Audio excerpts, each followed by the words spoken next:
Il problema dell'Europa è fondamentale per noi. Noi riceviamo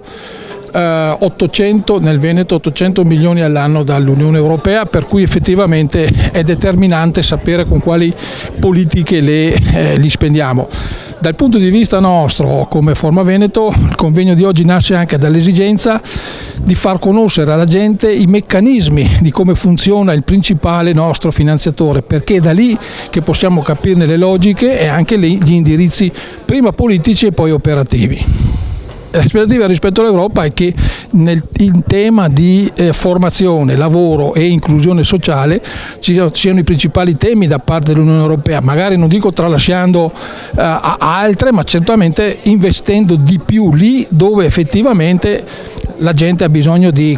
uscire da una situazione di cambiamento che la sta mettendo effettivamente, soprattutto le fasce deboli, in difficoltà.